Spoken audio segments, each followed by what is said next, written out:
How's it going, guys? Welcome back to the Legions Lounge. I'm your host, Matt, joined by Taylor, CEO of Future Lore Studios and creator of Legions Realms at War. How's it going tonight?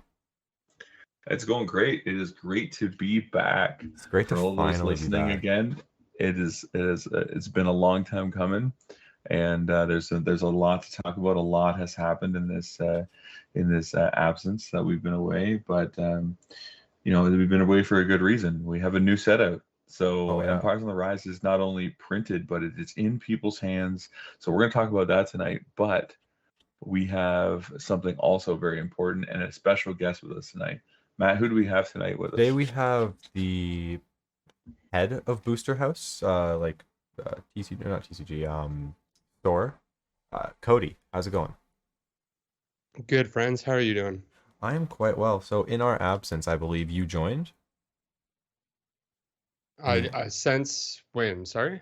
absence of the podcast. You joined, right? Yeah, so I've been waiting a long time for this. We have as well. It's been a long time coming. There's been a lot of, I don't want to say issues, but bumps in the road, as one may say. We've had, Well, putting a set out will cause that to happen. will delay a lot of Yeah, people. Yeah. yeah. Life happens when you're busy making other plans, right? But Oh, yeah. I know Cody is probably. I'm not going to go out on a limb and say he's our number one fan of the podcast, but I'm pretty sure he's watched every or listened to every episode a couple times. At least, Y- I think you've told me at least four times.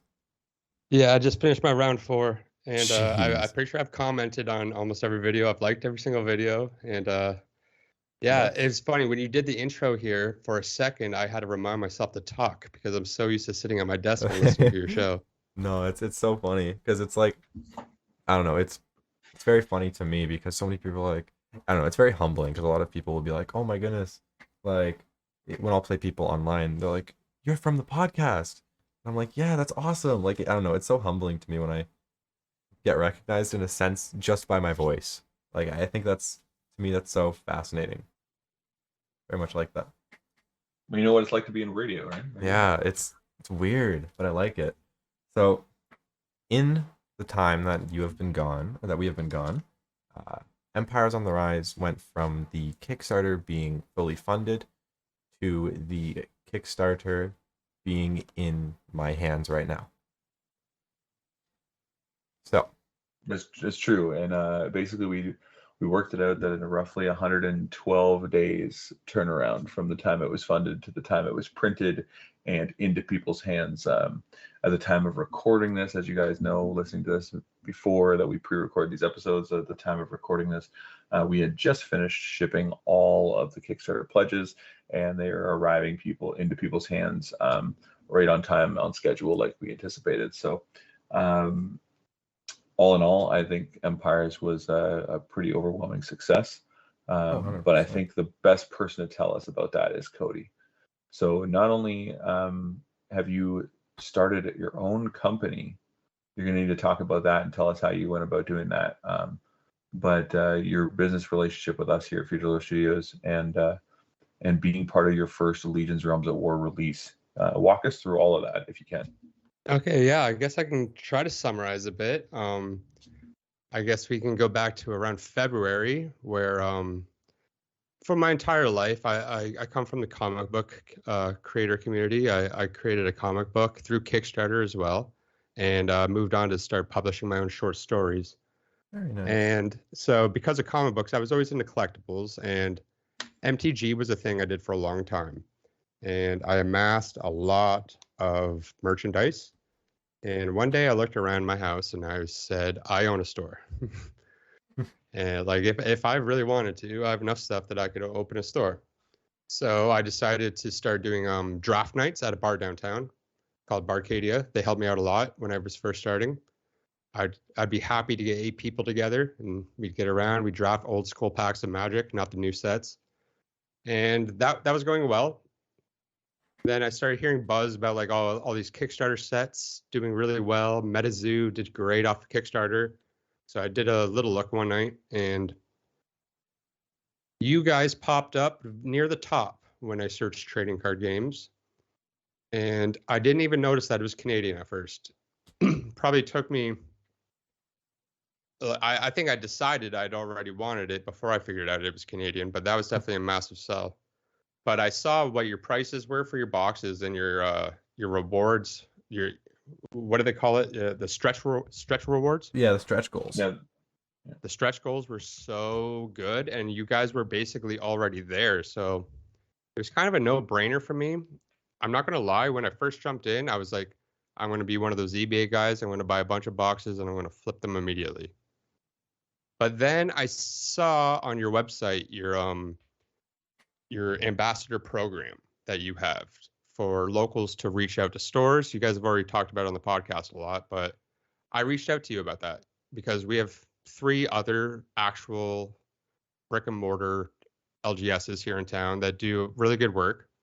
So I contacted all of them to pick up Legions, and I got crickets.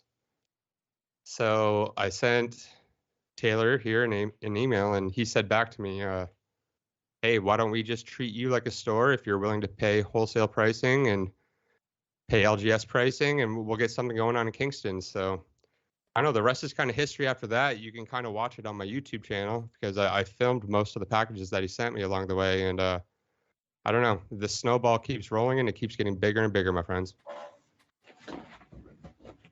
it's awesome. You know, like we tackled Kickstarter for that, almost that exact purpose, reaching people we wouldn't otherwise reach. You know, as you know yourself, Cody, in not only in the Kickstarter world, but in social media in general, like, yes, it's this great tool and you can access anyone in the world in the far reaches of the planet, but ultimately your reach only goes as far as who follows you and who you follow, right? So it's for being this useful tool, it still is very much puts you in a box when you're small and you don't have an influencer backing you or something that goes viral, right? So we felt as though Kickstarter was a stone that we had left unturned up to that point. And, you know, I think we talked about it in the podcast in prior episodes about approaching it in a different light and trying to use it not necessarily as a marketing platform, but something that could reach more people that we otherwise wouldn't be able to reach. And you're one of the prime examples of that. I mean, we netted some other people that kind of jumped on board with us. You know, Harvest Lee out in Calgary, shout out to him. He's going to be on the podcast coming up. But we ended up you know, building these great relationships with you guys, and we couldn't have done that without you reaching us through Kickstarter, right? So but walk us through, Cody. Empires on the Rise is your first Legions set release, so walk us through with that from a retailer point of view. What is Legions done for you separate from what Magic provided you, and what has it done for your business, and how is that from a player, collector, or even a retail store side of what has Empires done and being part of a Legion set release? I can also add on. Sorry. Yep. What drew you to the game? The Kickstarter, 100%. Like, I've done a Kickstarter. I know like how to properly set stretch goals and rewards, and I guess the value is what brought me to this game. He was offering me buy a case get one free. Like, it could have been the worst game in the world and it was still kind of a no-brainer to me, and luckily it was amazing. Exactly, right. You've played a couple games now, right? Of Legions? Yeah. Oh yeah, I'm starting to get competitive, my friend. I'm really excited about that. Like, since I know Empires just came out, but I finally just got my old Orc deck built. So there's not many new Empires cards in it, but there's a few. I see. Sorry. Also, I kind of cut off Taylor's question. Yeah, I just wanted to get your opinion and your viewpoint on that, Cody. Yeah, for like Empires being my first release, and like, how did it go? Yeah. I'll tell you right now, it's like, I don't think I could have got enough boxes on release day because people were just eating them up. I did do a really good pre-release sale. I wasn't offering them as cheap as you guys were from your Kickstarter, but from any retailer in the world, I was selling them for $15 off. So I pre-sold like almost 3 cases that way, and the event started at 6:30, and I'm pretty sure I was sold out at 6:10. Jeez. Yeah, and that included me opening up 2 boxes just to sell as individual booster packs. And you know what? People were just loving the hits.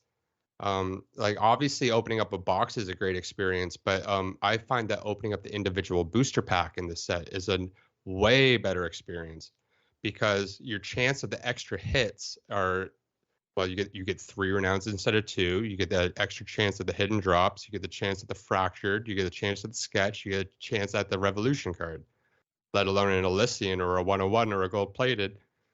And like, so I don't know, the boxes stretch. The boxes stretch far, where before someone could get lucky, get 2 renowns in the top 6 packs in a box of Ravage Lands, and then you know that box is probably bust after that.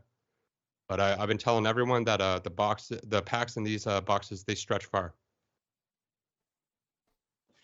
They do it. When I was opening, I was getting excited over every single little hit. It felt like there were just countless hits. I don't know if you feel the same. Oh yeah, well it's funny because I recently opened up a box of Bountiful Harvest, which is a great set, but only getting 1 rare per pack. I don't even know if I can go back to that. It Well, the does. good news, Sorry. let's say the good news is you won't need to go back to that. I spent my entire day today crafting the algorithm and pack layouts and distribution for Opus the Magi, which is our next set. No Rest for the Wicked. This set our Empires came out only like 4.5, 5 days ago, and I'm already right into Opus, and I'm crafting the pack algorithms, and Matt, I don't know what's happening with your mic there, man, but I spent the time crafting the pack algorithms, and the Matt, your mic.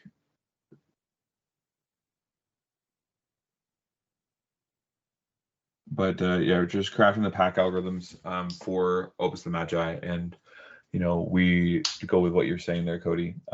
We're sticking with the 15 cards per pack, the double rare hits per pack. I think we found a sweet spot.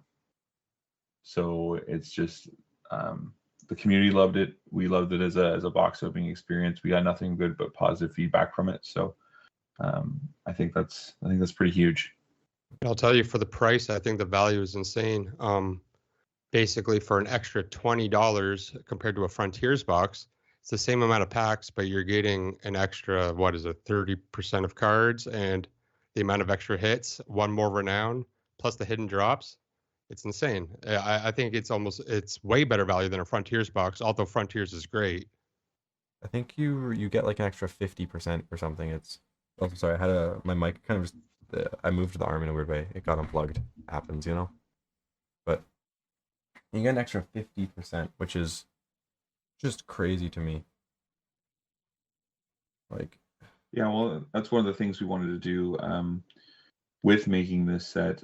Empires, like I've talked about before on the podcast, has a set that has been with me for a long time. It's been almost a thorn in my side. I had to keep increasing the pack potential, the pull rates. I had to keep increasing the set size, and for all of its modifications and for all the trouble that it gave me and all the headaches, for it to come out on the other end as our best presentable product this far, our something I'm most proud of is the fact that not only was the pull ratios and the algorithms great and the hits per box and everything, but ultimately I am supremely over the moon happy about our even more improved card quality in this set. Yeah, I made a post on the Discord today. I said, I don't know about everyone else, but all my foils are still flat. oh yeah. And it's been very humid and hot. Yeah, we were always obviously nervous about producing another set in the summer. Humidity in the card making process. It challenges foils, but we created a new curing process, working very closely with the printers, a different UV curing process, as well as a new dipped varnish for the cards, and just a longer curing process as well. Overall, I think it produced the best card quality that we've ever done to date. Oh yeah. And when we're opening product in 100% humidity and the foils are staying perfectly flat on the table, I'm not saying that they're always gonna stay like that. We don't know until the long term of this product, but ultimately, I can't help but it puts a smile on my face knowing that the extra work and the extra time, it shows. Absolutely, man. They're Does. gorgeous cards.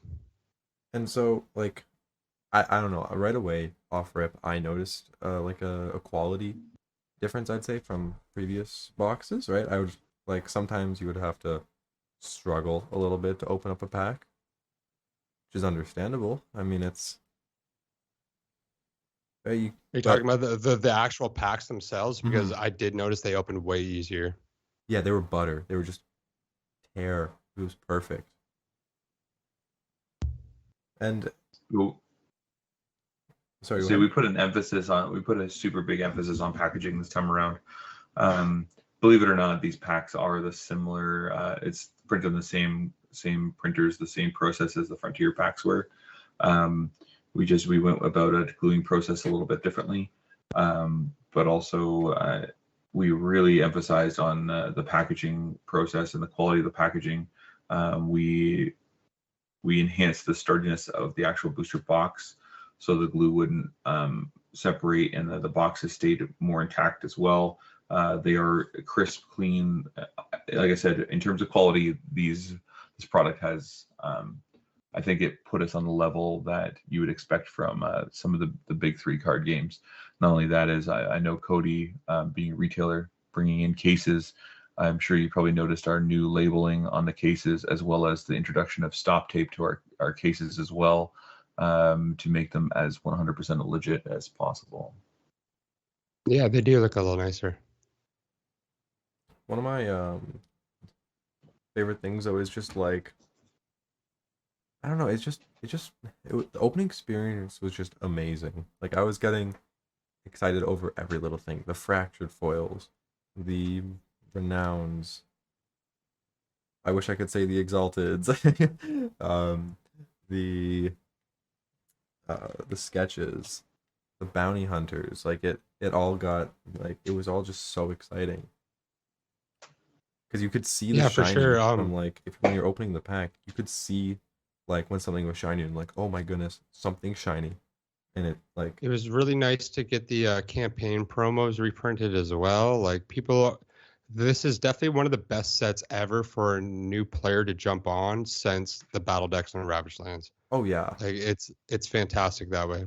right. There's a couple Ravaged Lands commons and things, but I mean like that's you can't reprint an entire set because then there's no reason to buy the other sets, right? So whether you gotta like I'm very happy with how it turned out, at least from a consumer perspective, right? I think it's very great because all that's really missing out of the reprints, like the 24 hidden drops, you have all the warlords, all the synergies, and then you have all the exalteds as well. So and there are veils in the set, Not important to note. Not all the exalteds. all the legioned exalteds, no bounty Yeah. exalteds. Apologies. But speaking of those two bounty exalteds, we did get those through the Kickstarter, which was a feels good moment. Absolutely, They especially as came a out person. beautiful.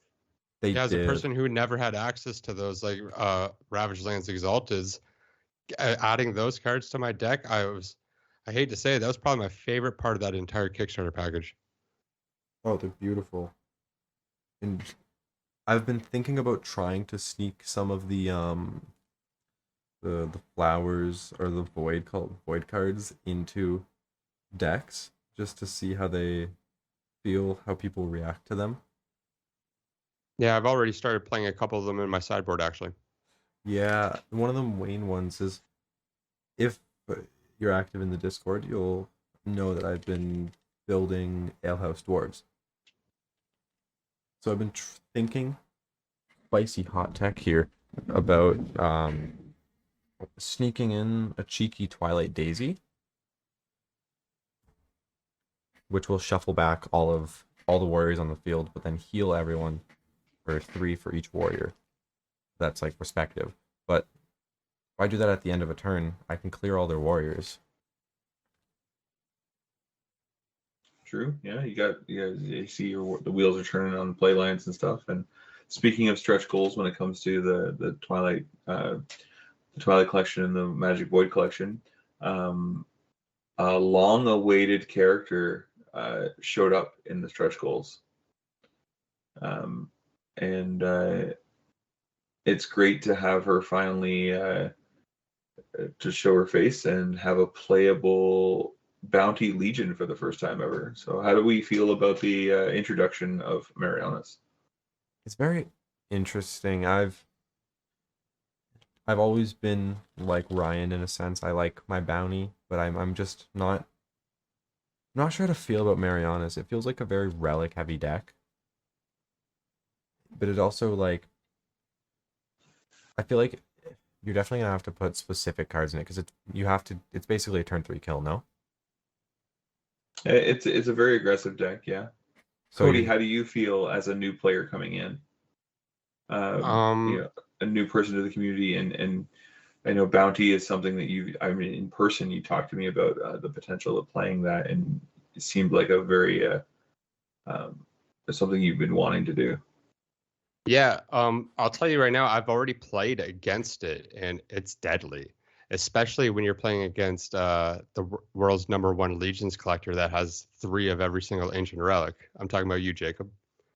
But so I've seen the full potential of that deck, and by a player who didn't even really know how to wield it quite yet, and it seems insanely deadly.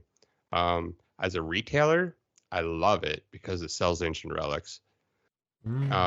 Which are cards that people are a little intimidated by. I feel like everyone sees the potential in them, especially because they're bounty. So there's a lot of potential in them, but people are a little afraid of the price tag that they might have right now. But hopefully things will change after some more Bountiful Harvest gets opened, especially in the Kingston area. And it might be an expensive deck, but it's going to be a powerful deck. I'll tell you that. And last night at our event, we actually did a silent auction for it. I'm not going to say how much it went for, but one of our Kingston members now has themselves the Marianas deck, so maybe we'll see it around in competitive play.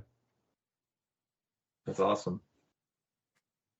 So speaking of your events, why don't you tell us some more about your events, where you host them, and what you've done to grow such a thriving Legions community, Cody?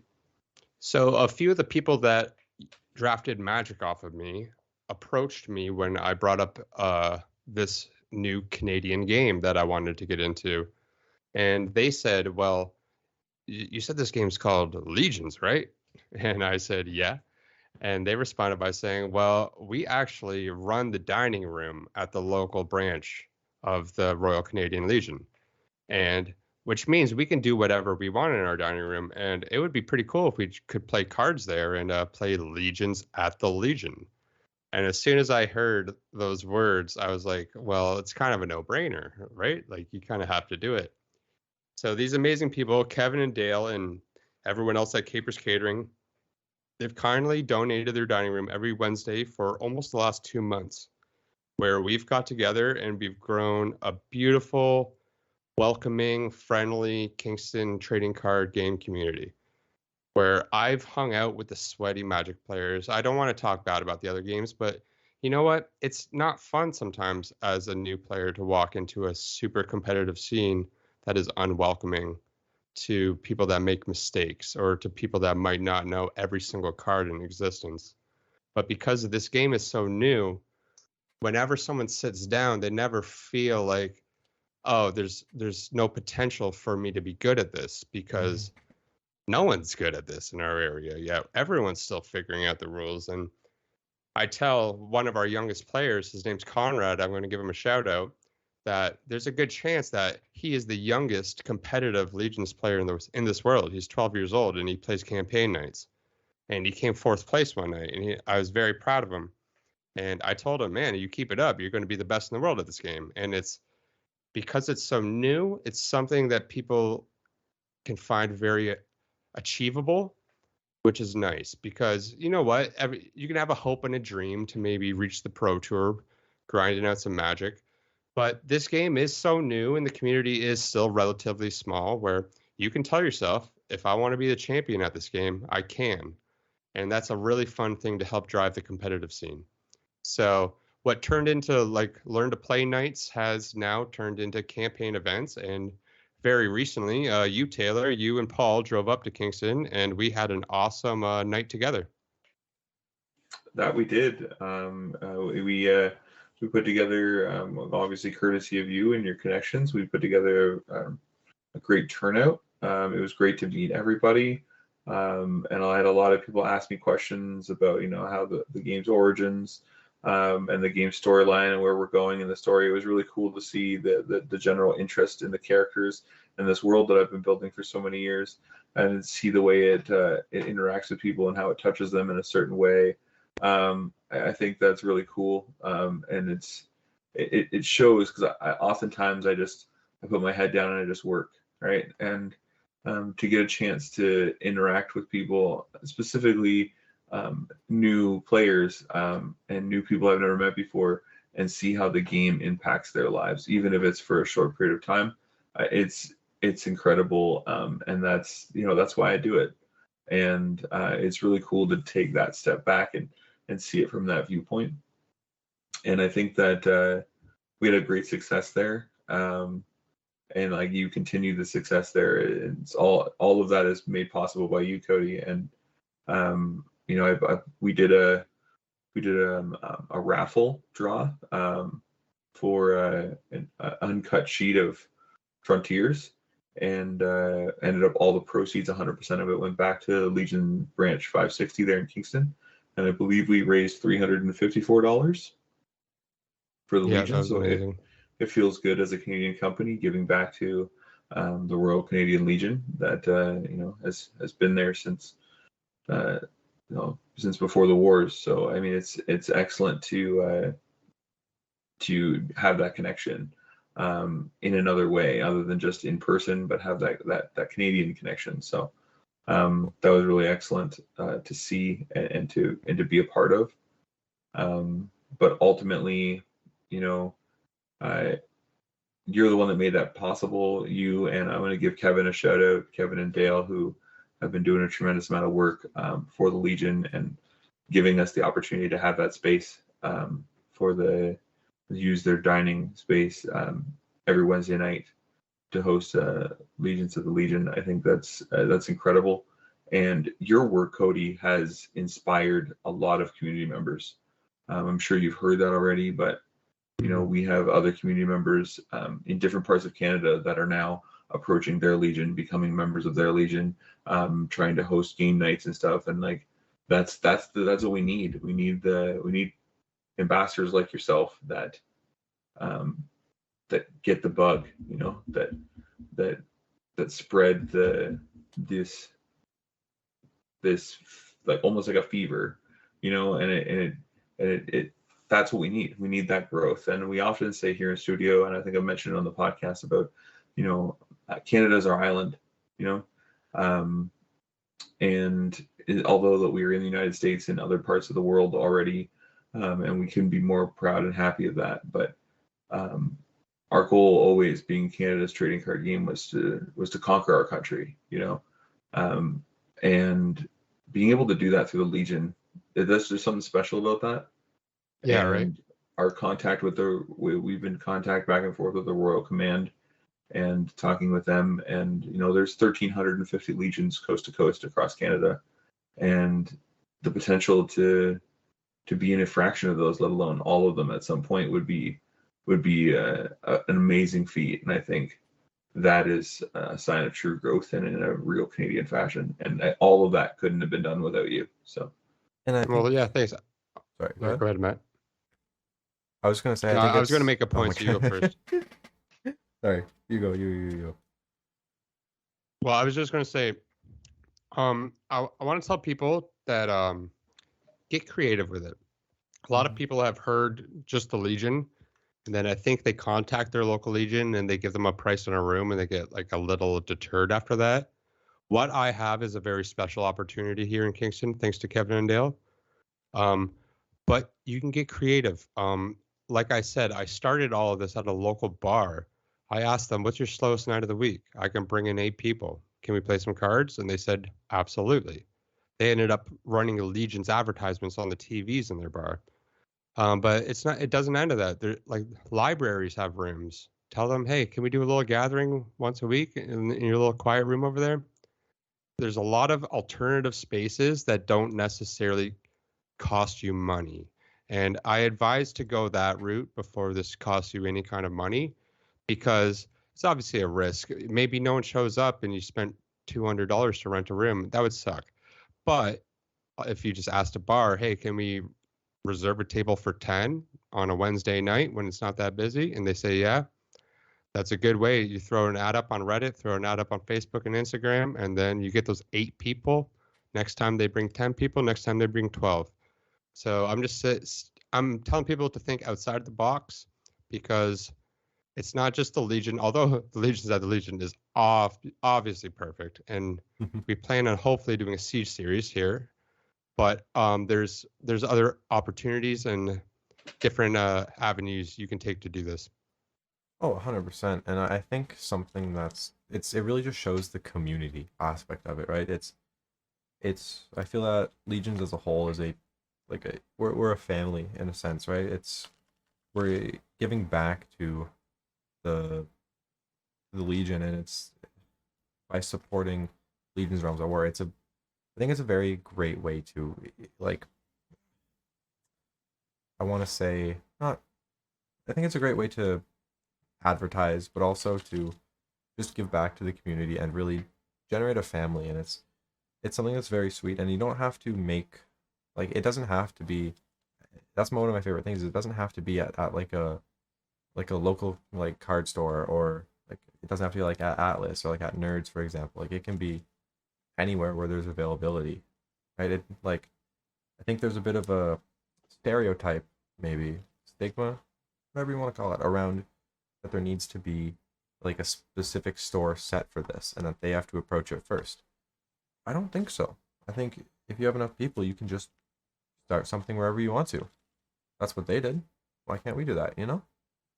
Exactly, and I think that Cody and I have had conversations about this before, and we're no stranger, and probably people listening to this podcast are no stranger to Rudy and Alpha Investments, and he talks about numerous times about the people, especially in the indie TCG space, like to throw around the word community a lot. And it's like, "Oh, come here, we have the greatest community, we have a great community," and they like to use that word as a blanket statement, and I don't feel like it's sincere. And I think that that's one thing I can really say as a good word that summarizes us is sincere. Not just us as a company, but us as a group of players, fans, and advocates for the game. Is that we're genuine, we are sincere, and it's like Matt says, whether it's the stigma of being in a card store or not, or like Cody has done it, like he says, the approach to do it from a different way and getting creative is one thing is for sure is the fact that for everyone that's picked up the game, we've heard nothing but great feedback. We've never had someone just say they straight up don't like the game. At least to my knowledge, anyone that's told me they like it, whether they continue to play it because maybe they don't, their finances, they don't have it at this time, or they don't have necessarily the time because when they joined in, it was in the summer months or something like that. But everyone has genuinely liked it, and majority of the players that have jumped in to try it have stuck with it. And like I think our community, our sincere, genuine nature of helping each other out, paying it forward, showing up the next week, and the consistency of lending a helping hand, helping build decks, giving out free cards, that welcoming experience that Cody was referring to earlier that you don't necessarily find in some of these other games that are either way more established, or B, just we don't have an elitist mentality in this game. No, not at all. Like, how many games can you walk into a store, right? Or a playing group, and you walk away just trying to give it a shot. Someone lends you a deck, and then you walk away entirely free of charge with a stack of cards. How many games can you say that do that? That's been one of the best things about my Legions at the Legions event, and it helps keep people coming back, is Future Lore Studios hooks up the swag. I'm just going to say that, guys. Whether it's posters or banner scrolls or limited cards, I always have something to give these fans, and it creates hype, and it creates people take it seriously. You can watch the Rift Mountains latest video, but Alex Kamoli, who won the was it a raffle for the uncut sheet, he brought it in yesterday, and he got it framed and showed it off to everyone. The entire community, like, we all lost our minds. It looks so cool. It's something, and it brings a bunch of different people together, and it's beautiful to see. It creates a sense of union, and it's not just, he's not doing it to gloat, but he's doing it in a way to show that Oh, he's he was proud of it. celebrating. Yeah, exactly. Yeah, he was celebrating. Yeah, it was awesome. Right, and We're all everyone's proud of him. and no one's jealous. Everyone's 'cause just we all happy got for half. him. Right? But yeah, then, like, yeah, Future Lore Studios, they'll show up, and what other card game shows up to a local community and gives away uncut sheets? Like, that's just absolutely unheard of. So if there's any game store owner out there listening to this podcast, like, I implore you to send them an email just to test the waters with these guys, because they will impress you. I will 100% guarantee you that they will impress you. They might not be what will be your best seller in your store, but they will be the most down to earth, easy to contact, easy to deal with company you will ever have. And our shipping turnaround times are quite speedy. Quite nice. And It's unbelievable. I remember, like, every time I'm at Atlas, right, we'll sometimes kind of push it a little bit, but not intentionally, just to, like, where the time frame is. But we leave the area spotless, right? Like, I don't know, it's gonna sound stupid, like, because it's common sense, but, like, we'll all tuck our chairs in, clean up any garbage, any recycling, any of that, and make that the area look perfect.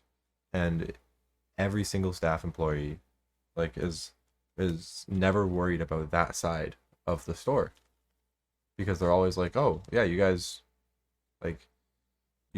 clean up your area so well, we really don't have to do much. And it's very nice, right? It's all about building those good relations, and I think that is just something that the community does naturally. Like, what kind of game would have the creator giving out free stuff, not only, but also just stopping by tournaments that are, what, 12 hours away, 10 hours away, and just showing up to be there? Like, what creator does that? It was a real honor, and anyone who hasn't seen it yet, definitely go to the Booster House YouTube page, and you can see the entire video of the night. Taylor gives a really nice speech, and he honored me with pre-alpha Orc Synergy, which I value higher than any other trading card I own.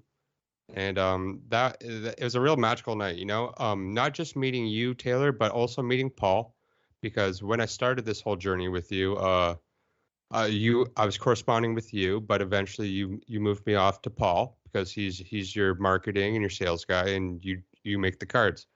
So me and Paul, we've done a lot of talking. I'll just leave it at that. And to finally meet him in person, I feel like he doesn't actually get enough of a shout out. You do a great job, Taylor, but I think people need to know a little more about that man. I got him to sign my playmat, and he was so shy about it, but he's such a great guy. And when it comes to the Empire's release, I don't even know if I'm allowed to say what he did for me, but what he did for me to make Empires happen in Kingston on release day, I owe him everything, and I will continue to do business with you guys for as long as I can, purely because what you've done for me. I mean, like from what I've seen Paul a few times, and it's just he's very much he's a great guy. He hides in the shadows a little bit, from what I know. Right? Most people probably don't know Paul, but if he's listening, and big props to him. He's an amazing guy. I think I saw him at the 5K at Atlas. I think he. Am I right in that, Taylor? Yeah, he like he Who's- said, man, our team is very small, and he puts in a lot of work. Oh It's yeah. all been behind the scenes, you know. Um, it's it's crazy. Like everyone rips open those packages, but where do you think those packages get designed? You know, I design the cards, I design the mechanics, I make sure the game is balanced, I do the set algorithms. But those booster boxes you look at on the shelves, those packs you open, the way that the box is presented, how it all looks, those posters you see, those metal cards that are given out, all of that is all done by him. Yeah, and he does a fantastic job.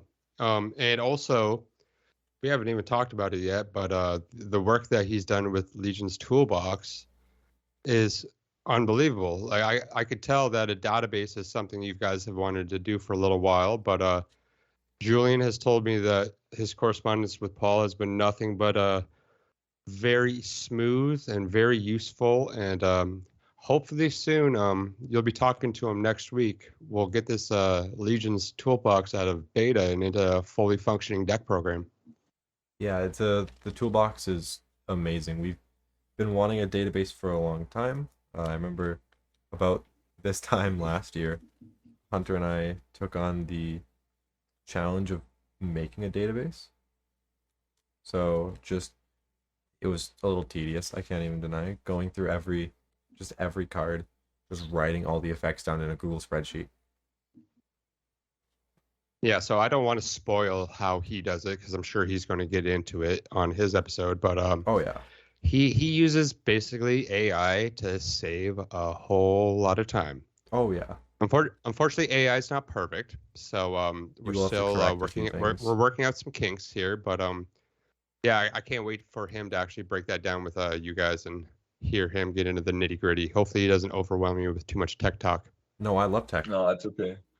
I think it'll be a refreshing change too. I mean, we've had a lot of players on the podcast. We've had a lot of great fans and community members, some content creators. But Cody, you're the first one on the podcast that runs a store, so I think that's really a really cool perspective, especially being in a part of Ontario and part of Canada that we haven't been able to reach before. So that's pretty huge. I mean, we've had American members on the podcast already, and then now bringing Julian in, who is an expert in designing and software programming and stuff. So, and the work that he has done on Alicia's Toolbox, I mean, definitely tune in next week to be able to hear more about that, and we're gonna take a deep dive with him on that one. But yeah, it's great to have these perspectives constantly, and these different viewpoints and stuff, and like I believe was only a couple days ago, Cody, that we were all in a Discord chat. I think it started out as just you, me, and Jake, I think, and then Julian jumps in and Matt jumps in, and next thing you know, we're There's at like 10 people. 10 people in the Discord chat, and It was Julian cool. Julian made a joke about it. So was this Legion's Con, and I think it's great because you get people from all walks of life and from different parts of the country, and we're all brought together by the Right. game, but we're conversing and talking on a different level, and that's the kind of stuff that I not only look forward to, but that's the stuff I learn from, and that's the stuff that I'm going to eventually implement into the game because I get you guys critical feedback that only is going to make the game better. No, Right. and it's like I don't know. I think it's the best thing is that there is a whole bunch of people from a whole bunch of different walks of life, but we don't care about that, right? We're all here just to chat about a card game, play it, open, collect, whatever you choose, but we're all unified by one thing, and I think that solidifies us as a group and a family. But yeah, you said it, man. Like we all come from different walks of life. So someone who like might have felt like they were like a nobody in this world maybe might have felt like they were always a loser, might have felt like they were never good at anything, maybe picked up this game and realized, hey, I'm actually good at something for once in my life.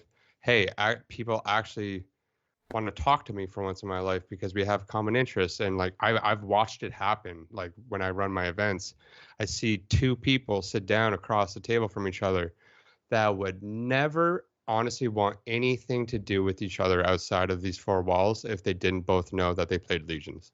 Oh, And it's it's a hilarious. really interesting dynamic, and you don't see it in a lot of other games and or sports.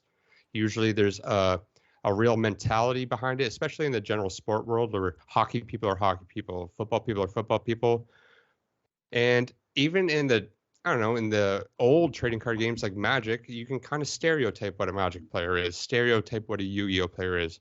But when you walk into my room and see the 20 people that are playing, it is not a stereotype. It is a random group of people, and they all are friends with each other, and it's beautiful to see.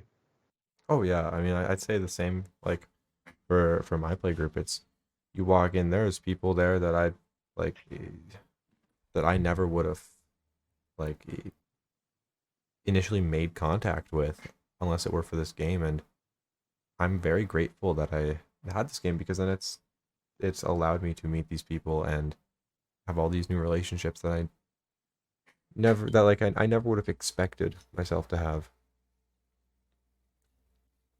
So speaking of those things that we wouldn't expect, and I know Cody's probably chomping the bit over there. I know this was the podcast that he's been listening to, and he wants to have been on.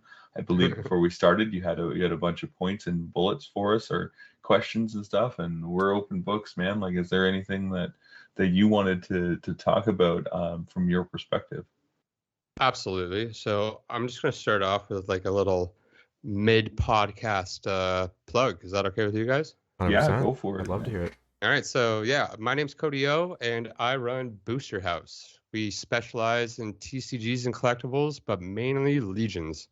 I am proud to announce that I am the only store in the entire world that specializes in Legions cards. I price check everything very meticulously. So if you find a cheaper price out there, let me know, and I'll give you a discount just for finding it. Consider a headhunting price. Um, I'm gonna see how many people out there are actually listening to this episode, because if you use the code Legions Lounge, all lowercase, no apostrophe s, just Legions Lounge 50, you get 50% off any Legion singles. That's including Exalteds and Renowns, folks. So I'm going to figure out the day that this is released, and it's going to be a 24-hour sale from when this episode is released until after, and that's 50% off any Legion singles on boosterhouse.ca. So I'm talking, you want a $135 Exalted Rare, that's going to cost you like $78. Like it's going to be crazy. So thank you for listening this far into the episode, and let's keep it going.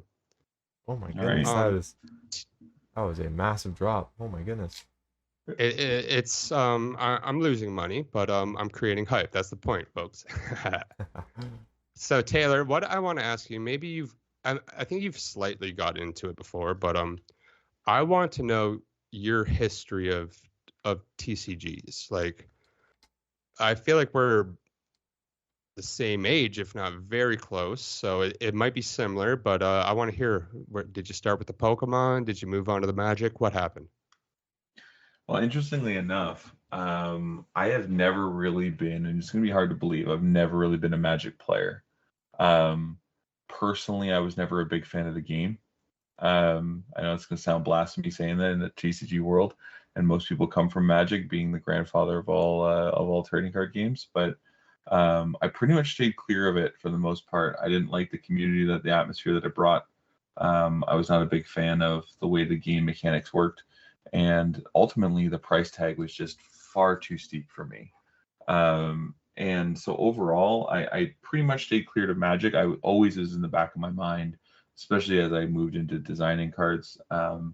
It was, I'm consistently checking what things Magic has created, just so we have limited to no overlap at all, which is hard to do because when they've been making cards for 30 years, right? But But basically, outside of that, I've pretty much played almost every trading card game I can get my hands on.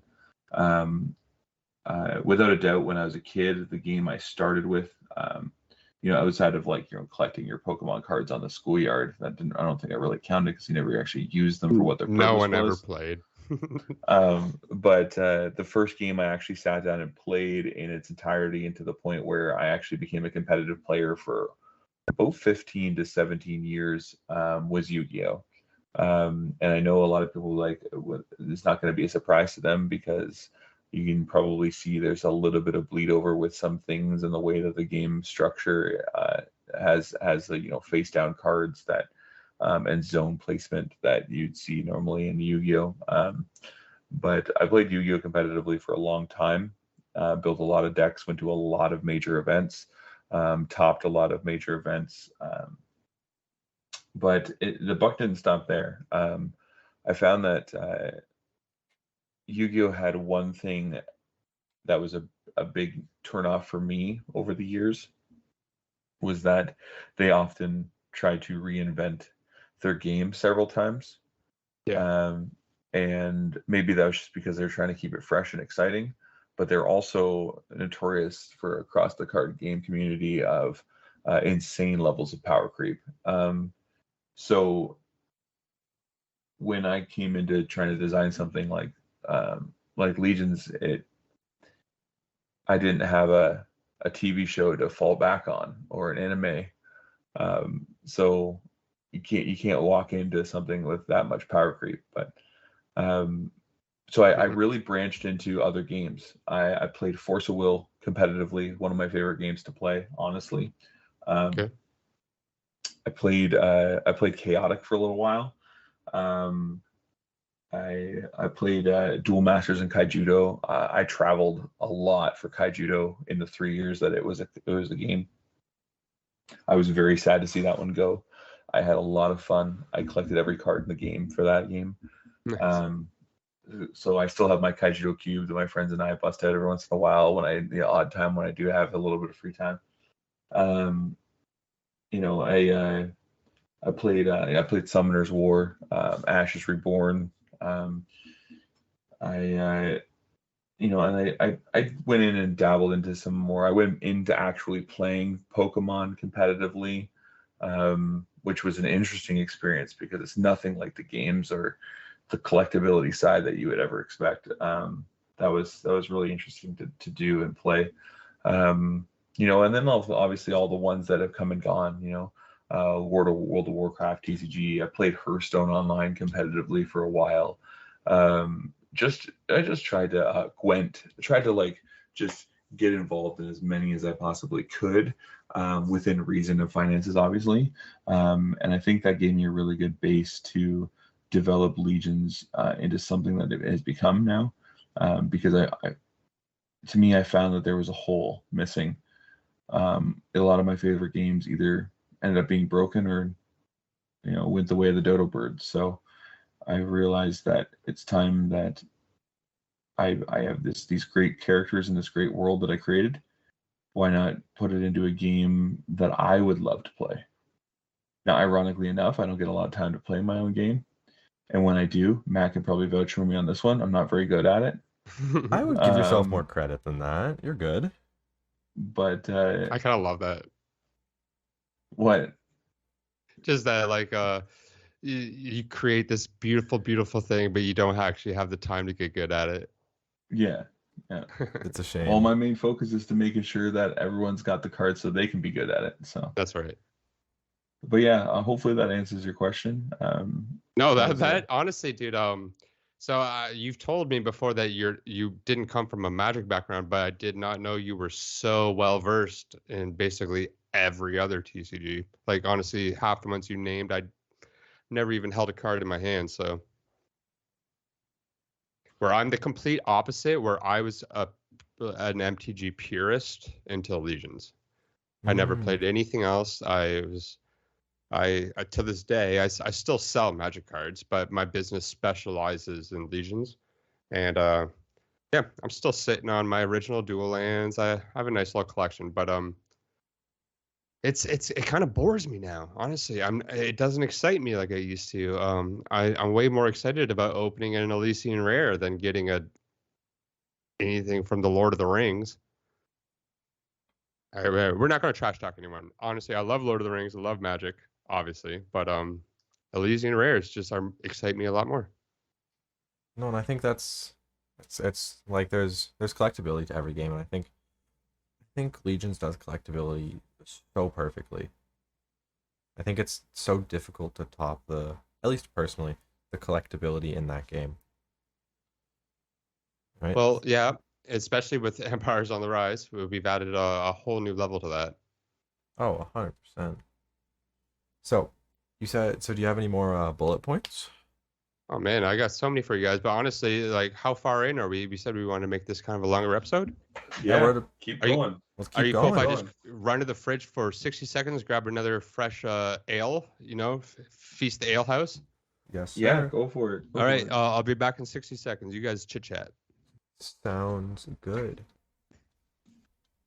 So Matt, how are you liking the set so far? I am loving the set. It is amazing. Opening it, beautiful experience.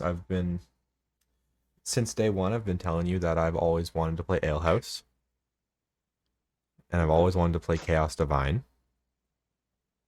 So how does it feel to have the Alehouse cards in your hand now? It feels very good. It's a very interesting deck. I quite like it. It's very sciencey. I don't know Sciencey or mathy? both. How is science involved in a trading card game? Well, like you have to make the turn of science, right? You have to kind of not force, but you have to make it so then like everything that's gonna happen, and you can't just like I found with when I was playing boars for a little while, you could just kind of greed out, as I would call it, where you just kind of keep going for greed, and you see what greed gets you. Yep. Whereas with Alehouse, I feel Alehouse Frost, any really dwarf deck currently, I'm not sure if it'll be like that forever, but any dwarf deck currently, you need to really think about what you're doing, and I've found that with like other decks as well. Like I love undead, right? But sometimes it felt like you were just kind of just killing prints, milling, and until you found the one card you needed. Whereas Alehouse feels like this meticulously constructed. It's like the deck building it is only probably a quarter of the battle, in my opinion, for this deck.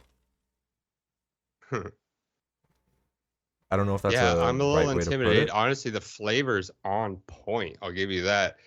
But as an aggro player, I'm a little intimidated by Alehouse Dwarves. They're scary, man. They're scary. They've got some good Um, power. Anyways, yeah, I got some more questions I want to ask you guys. Yes, Yeah, sir. go for it. Taylor. Yep. Now with the gorgeous alternate art cards and Empires on the Rise that Crowskin did, I want to know a little more about her, because I'm going to be completely transparent with everyone. When I first got into this game, I didn't see her artwork, and then I opened up a 2-player battle deck, and it catches you off guard at first. Yeah, it's a cruder style of artwork. Like, that's generally the term you would use for that, because it's hand drawn, and we come from this world of like either like just completely digitized artwork or AI driven artwork, and it looks more old school, and you don't expect that from a new game. But personally, and from my entire player base's perspective, it grows on you. Oh And yeah. to see her alternates, basically the mirror of what happened before, where people were doing versions of her cards, her doing a version of another person's card. It's a very, very cool dynamic that you designed with her. It felt Either very way, I full just want circle. to ask, how'd you find her? How did you develop your relationship with her? And how long did it take her to draw every single one of those cards? Well, so Crowskin is her pen name.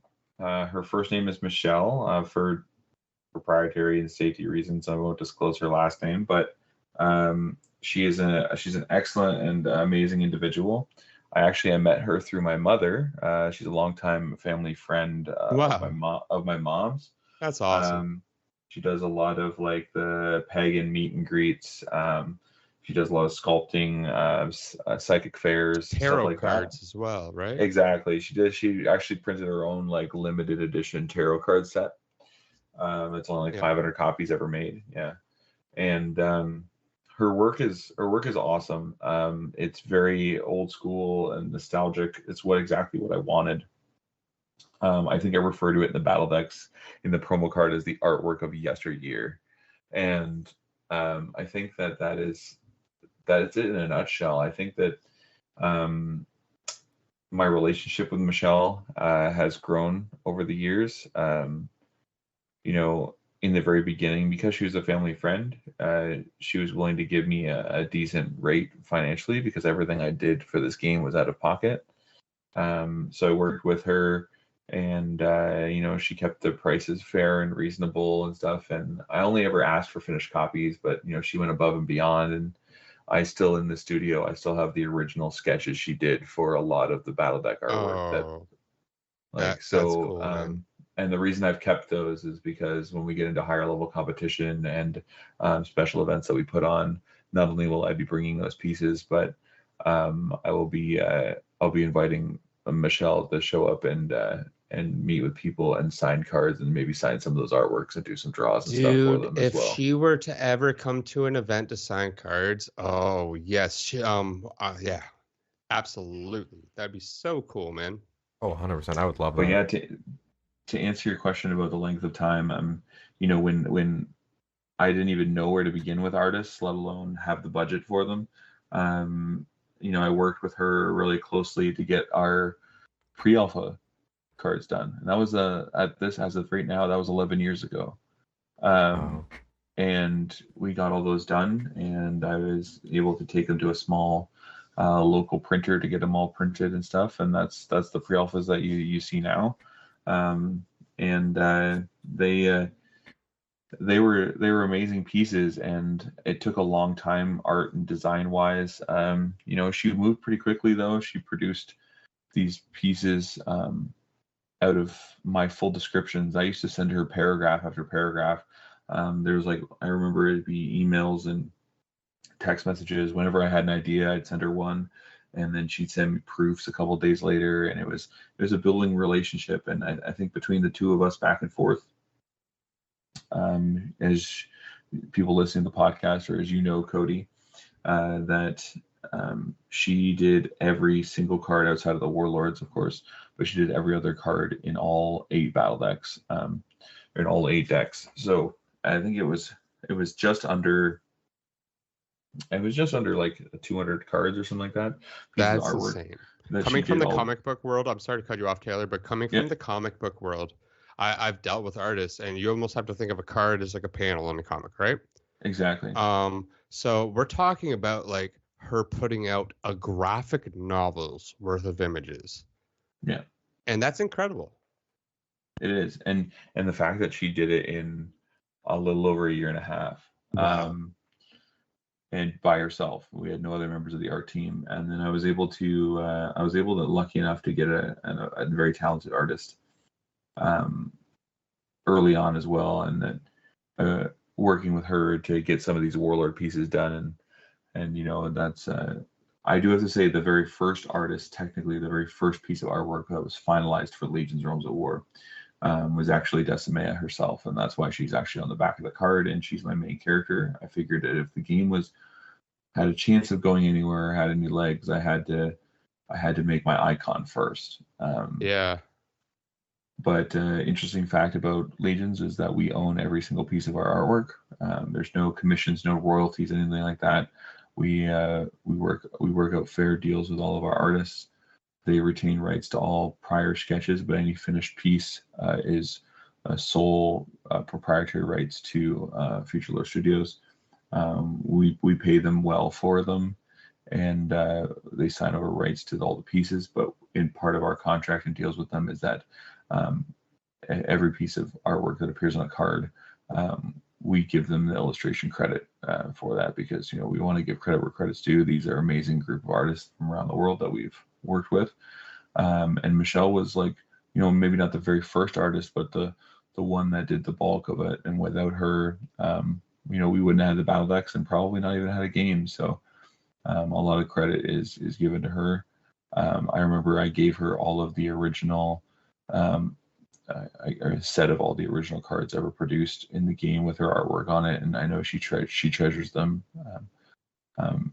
very much so for doing that. And I have a great relationship with her, and I haven't talked to her all that much over the past over the past year and a half, but I felt it was necessary to reach back out to her. I've always kept a really good relationship with all my artists, and she was more than happy to jump back in and help. And she thought it was a great idea to be bringing her back, and this time doing an alternate art version of cards that were already done. And that's how we got our sketch foils in Empires, and I believe they came out beautiful. Especially adding the foil to them, I think that was a nice touch. So yeah, she will, now that everything's been settled down from release weekend, we'll be hand delivering those sketch pieces to her too, so she can continue to add to her Legions collection. Man, that's awesome. Speaking about art, something I don't think you've really talked about on the podcast before, but correct me if I'm wrong, is the Legions Artist promo program. Correct. We have not really talked much about it. We do. It's along with our ambassador program that we've talked to in lengths about continued community growth. But our Legions Artist promo program, it is something that it's like an open door policy. I'm not necessarily looking for members to join the art team. I have a pretty solid art team, but one thing that we really enjoy doing and being a part of is making it so that the community is ever involved. And with that, anyone out there with artistic talent, the Artist Promo Program is always open for that. And feel free to draw up, whether it's in color or black and white, any type of medium, ink, anything that's pencil, crayon, marker, anything. And make some Legions fan art, make some Legions splash art. Maybe it's your favorite character, maybe it's your favorite part of the world, maybe it's a character that only appears in flavor text, and you want to show off what you think that character is to you, or how you would envision that character in the storyline.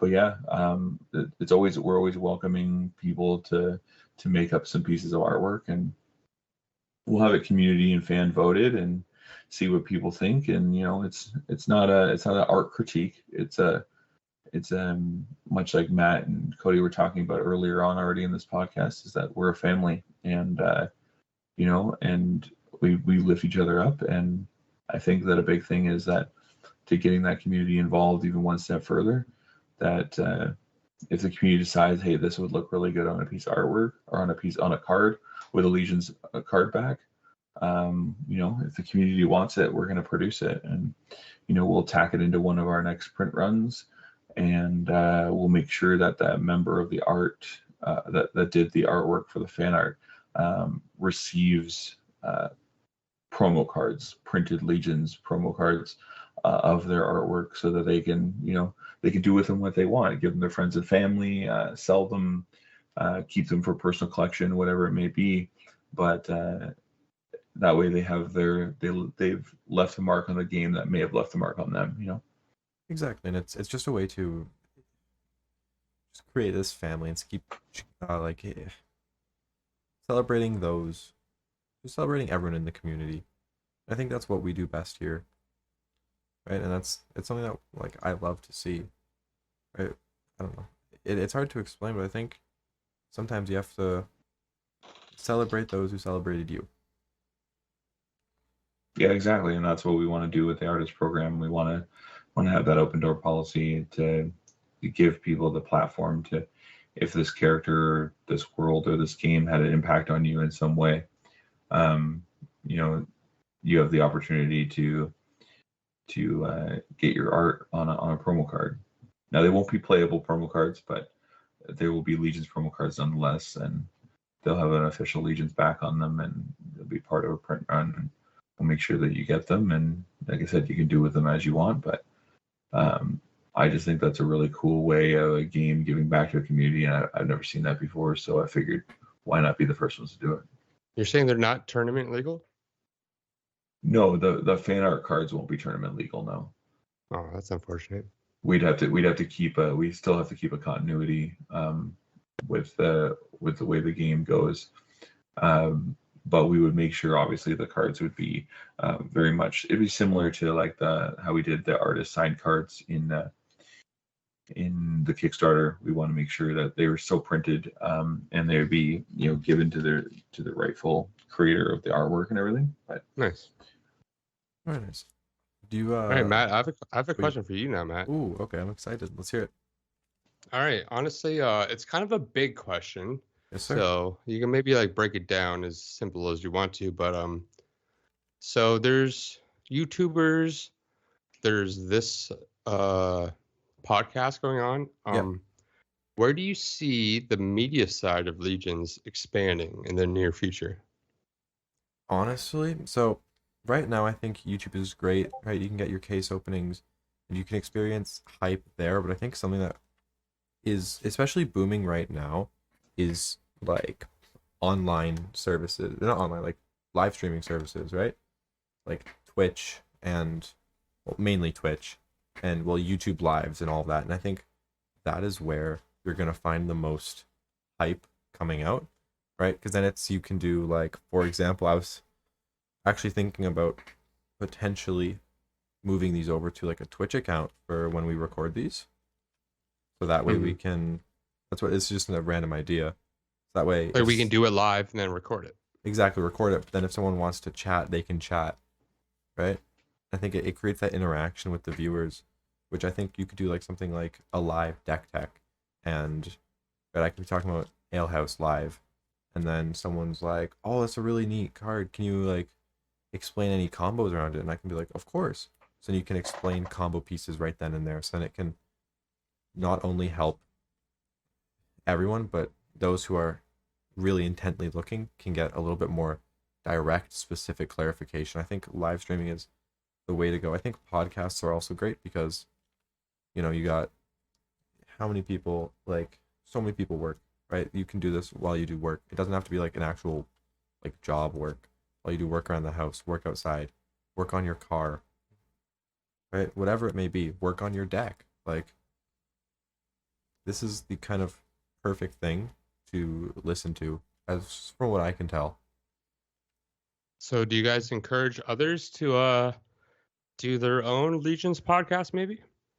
Oh, for sure. Oh, for sure. I mean, it's like I said, everything here with us is a pretty open door policy. We started out strong with YouTubers in the very beginning, but as fads go, we dropped off some of their radars, but that's okay because we keep going strong. But with our faithful community, there's been a consistent, whether it's Twitch streams or building of the Legions toolbox or Cody making YouTube videos of Legions of Legion, right? Like we 100% welcome anyone to start their own podcast, whether that be deck techs or just discussion like we've done here. Anything that you want to do in terms of Legions related, we're going to welcome with open arms. Yeah, I'll say right now, anyone who wants to get involved in the social media scene, these guys will back you. Oh, 1000%. I told them I was putting on Legions at the Legion, and they sent me 3 banners and 2 posters, and like I was flabbergasted. You can see the video. They want to do nothing but promote this game. There's no catches. When they say it's free shipping, it's actually free shipping. I'm telling you guys, it's legit. Okay. I know everyone wants to play Disney this fall, but for all you people that don't want to use Ariel and Mickey Mouse, you can attack with some pretty cool warriors in this game. I'm just going to say.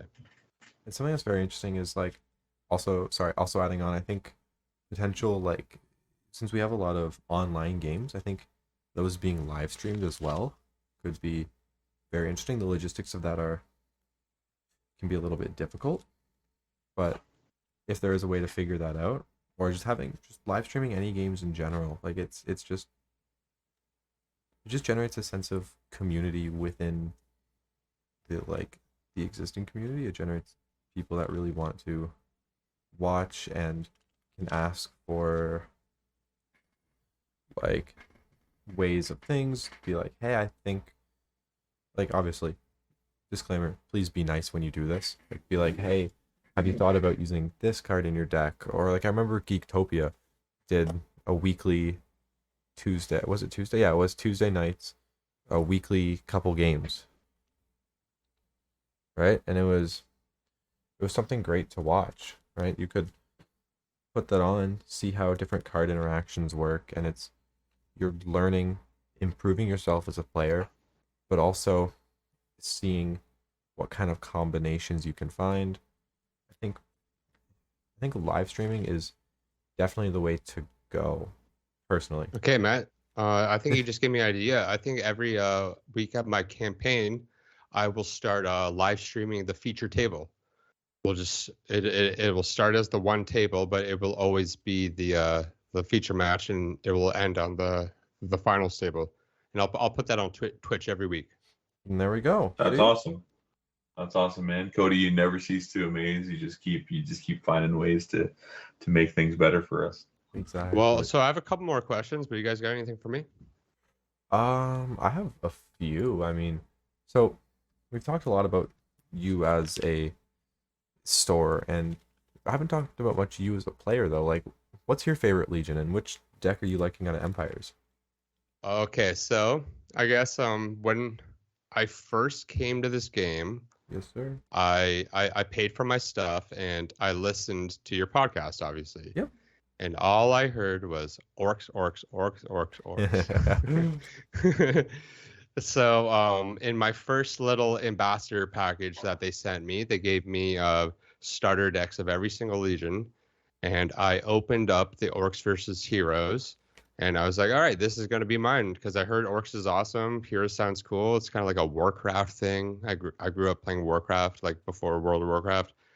And I got into that. I did my very first event, literally gave away every single starter deck they sent me to a huge crowd of people. Speaking of which, there's some people who came out to that very first event that have not been at Legions at the Legion, and I implore you to please come.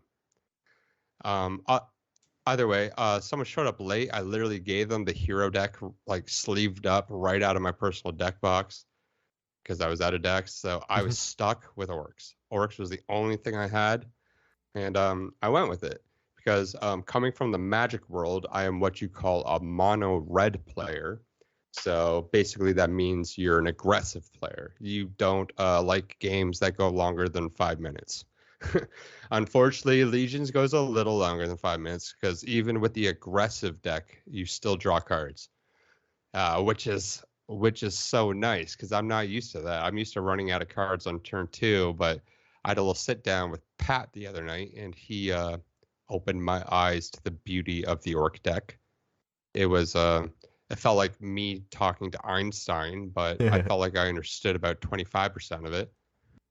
And so yeah, I literally 3 days ago, I got my Outer Rim Synergy. You can see the video live of Kevin opening up my Visceria Guardian, and I got my second Temple of Duskdog from Ragweed Rasta on the Discord there. And so I have my 100% completed Outer Rim board deck, and I feel like I'm actually playing this game now, which is very fun. So has Empire's Orcs, sorry, this will be a bit of a tangent. Has Empire's Orcs moved over to Visceria instead of Serena?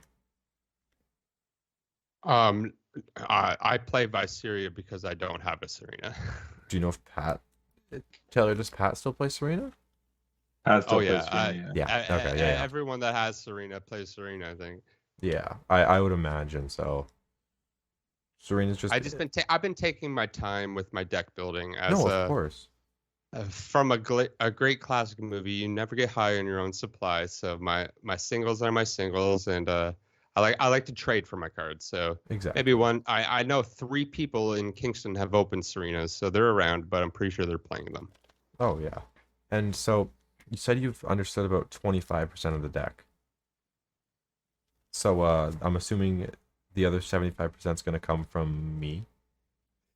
And well, I'll tell you right now, like I felt like I understood the deck, but he showed me what the deck can do on turn one. Yeah. Where like in my mind, it's an aggro deck where I spent about 15 seconds playing cards and then I say go, but he almost mills himself on turn one, Oh yeah. and that's just kind of that would overwhelm me too much at this point with my experience in play. So Mm. I'm just playing it more of an aggro deck at this point.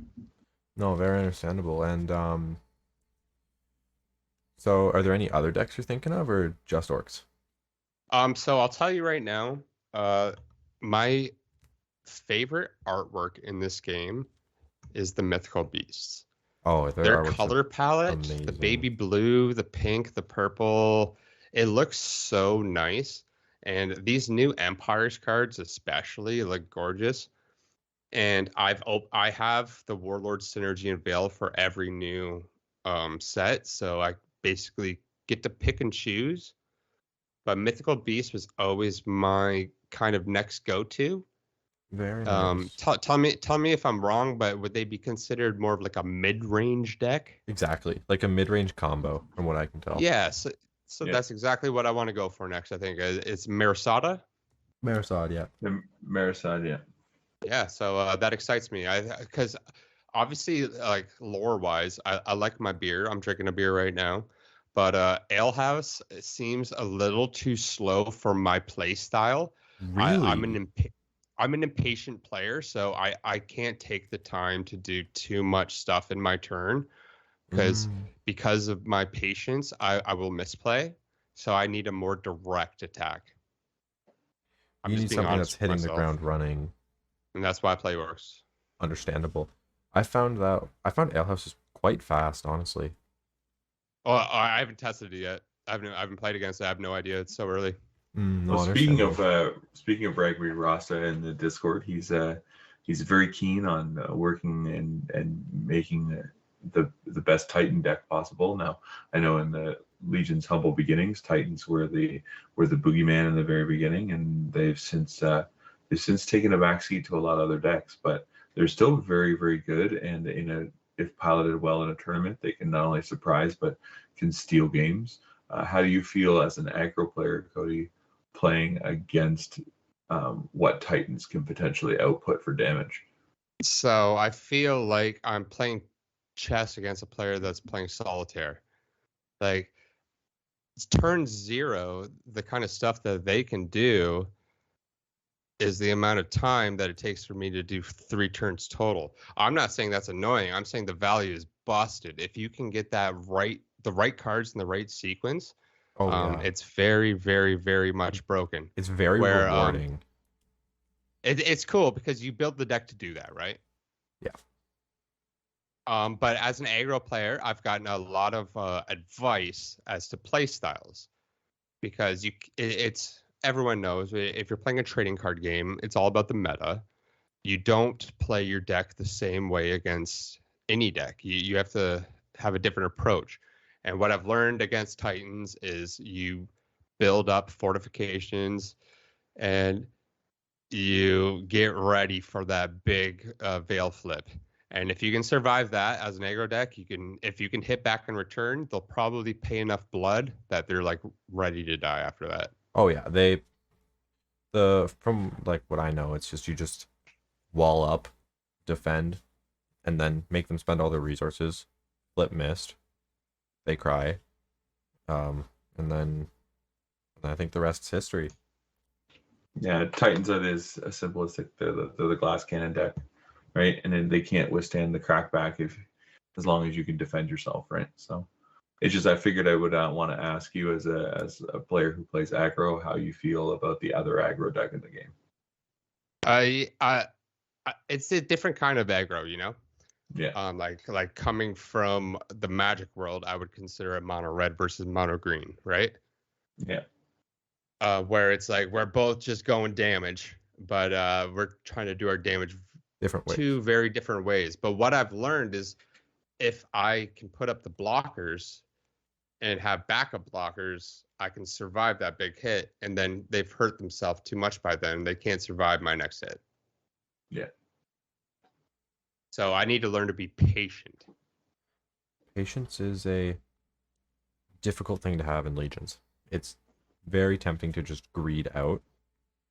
That's something that I have to remind myself when I'm playing is, hold on, you're not trying to use every single resource here. You still have other turns. So be cautious in case this turn fails. Well, and a key thing to remember for people listening and stuff is that in Legions, you don't lose by deck out. You don't lose by attrition. You fight until your warlord is no longer standing. And a prime example of that, Pat is an excellent skilled player, especially in the orcs.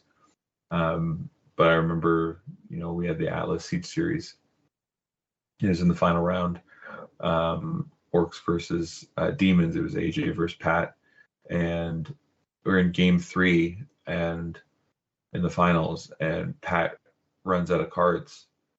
He has no cards in his hand, no cards left in his deck, and he's literally just fighting with his warlord. Yeah.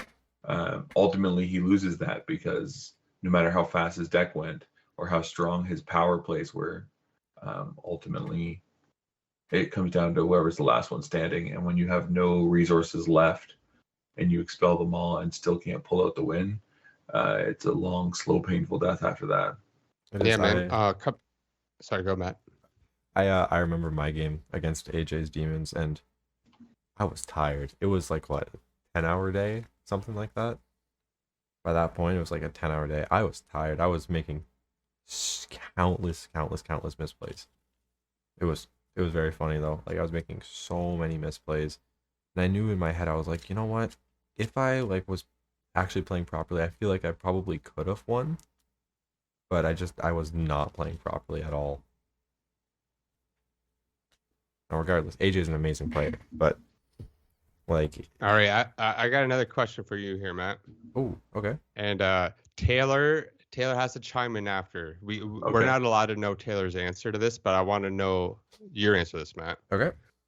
If you were to design a 3-attack warrior with a perishability, actually not even, let's say 3-attack warrior with a plunder, how much Bloodborne would you give that? Like, for it to cost? Because we know that at this point there needs to be a cost, otherwise it would be strictly better. Yeah. So how much Bloodborne would you pay for a 3 with plunder instead of a 1 with plunder? Maybe 2, if that. Honestly, I think personally, as a competitive player, if I'm thinking orcs, if you have to pay to make to get 3 instead of 1, you're not playing it properly, right? I think it's No, I'm not talking orcs. I'm talking no, of course. Your generic warrior, yeah. I think just in general, 3 instead of 1 doesn't make as big of a difference if you have to pay for it, since there's always ways to boost the attack of warriors. Fair enough. I'm just trying to imagine how the power creep in this game will be fair eventually. No, and the exactly. way I'm picturing it is with Bloodborne costs on warriors. Yeah. So I just wanted to hear what you thought would be fair. So you said 2. In my mind, it would be 3. Yeah. Taylor, what do you have to say about this? Well, it's interesting that you brought this up. You're not the only one to talk about, Legion with their, with their varying range of cost mechanics and cost metric breakdowns. And, one being an indie TCG creator, one of the challenges that you're faced with is obviously a lot of naysayers, but mainly those naysayers come with one caveat, is they always ask, how are you going to handle power creep? especially being a game that doesn't rotate. How are you going to handle power creep? Now, I find an inexperienced answer would be, well, we'll just ban the cards that are problems. Where I have a much more in-depth answer, and the fact is that I look at power creep is a pyramid, right? The game starts wide, has a wide base, a lot of generic abilities, and as time goes on, that whether you're a company trying to sell sets or sell product, you're inherently just going to keep power creeping your game to a point where you keep climbing that pyramid until you get to the top, and then there's nowhere else to go but fall. Where I view Legions and the way I've designed it is not in a pyramid. I've designed Legions to have a power window. So we established a baseline with Ravaged Lands, and some of it had some power spikes. And then Bountiful, I felt, came in and leveled it out a lot. Frontiers, I think we hit the power cap. That it was around Orc and Demon hit their power cap. Cards like Rapture on Mount Bane, cards like Temple of Dustdog. We pushed them to their limits. No, I fully agree. So when it came down to that, I feel as though we established that power cap.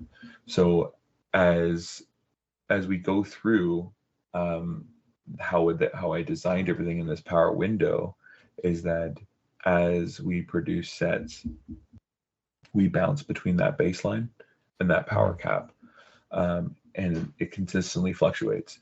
So in Frontiers, Orcs and Demons saw their power cap, and then our next set, Empires, comes out, and we want to maybe we didn't bring them down, we run them down a little bit, and then pushed other ones to a different power cap. But every set that we produce is like basically playing within our limits. You always have to have awesome things in the next set that's going to sell a product or get players excited. People want to rip packs and stuff, and that comes down to the challenge for me to make the pack opening experience, the box opening experience excellent, and the collectability side of things excellent. I feel as though those are the items that sell the set outside of people wanting to play new cards. But using power as a marketing tool, as a business tool, I feel is a cheap way out, and ultimately it hurts your game in the long run.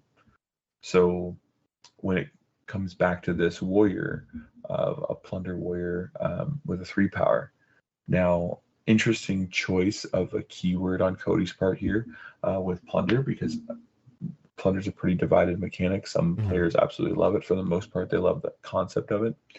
But competitively, it doesn't see a whole lot of play. Plunder warriors and the Plunder mechanic in general.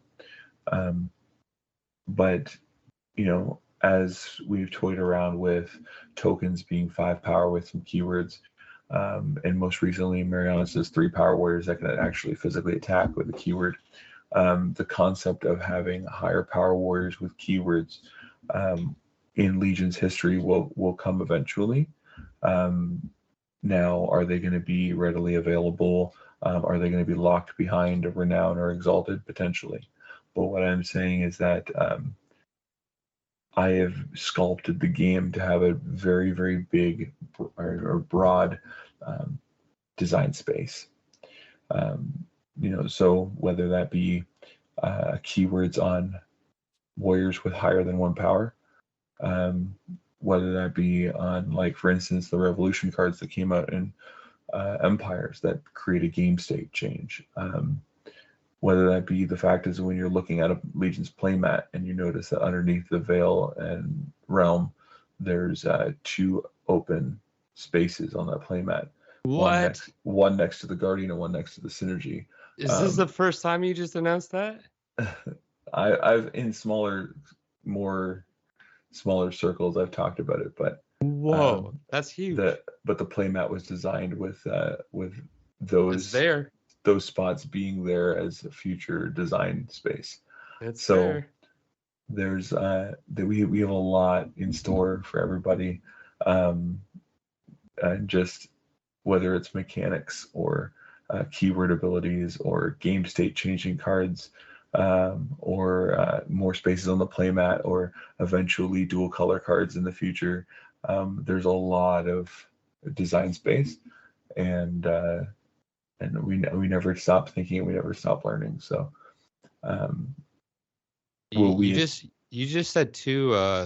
Have you ever said the word dual land on the podcast before, or dual card? Dual color, once again, not really. I don't believe we've I don't dropped it think on you the have I past said that believe on the we podcast have in before. small circles. I believe I've heard about it before, which is why I'm not freaking out about it. No, but I think that's the first for the podcast to hear about a It few is. of those things Definitely you is. just said, man. Yeah. That's So hype. there's a lot of design space available, and there's a lot of things that are coming down the pipeline for Legions, and a lot of things to be excited for and look forward to as the game continues to grow. But no, like, the design space is real for this. I've been building it for 11 years for a reason. I think Wow, it's well, very interesting. Like there's so much. I don't know. People are like, oh well, how are you gonna? Doesn't that limit creativity? If like when I've been trying to tell people the game and saying, well, their powers limited from 1 to 5. Like, well, doesn't that reduce creativity and like limit the game in the future? And I'm like, well, not really. Like it doesn't, because Um, you're not I'm focused. sorry, Mac. Yeah. Taylor, have you ever said that 5 is the max? I have never once said that 5 was the limit. I Okay. don't Yeah. think so. But like when I'm stating that, it's like warriors currently are from like attack 1 to 5, for example. It's like people would be like, well, wouldn't that limit creativity? And I'm like, not necessarily, because it's I think those people have a different TCG mindset where they're thinking, okay, my warriors have to be big, whereas this game I feel will land more into your unifieds and that you play, which will buff up your warriors. But it could evolve into a different meta.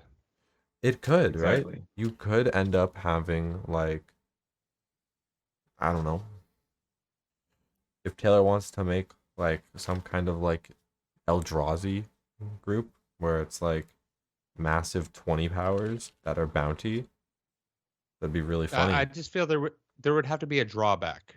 Yeah. So in my mind, I'm just throwing this out there. I'm not a card designer, but it would be like it'd be an 8 attack warrior, but you have to discard 3 cards to play it.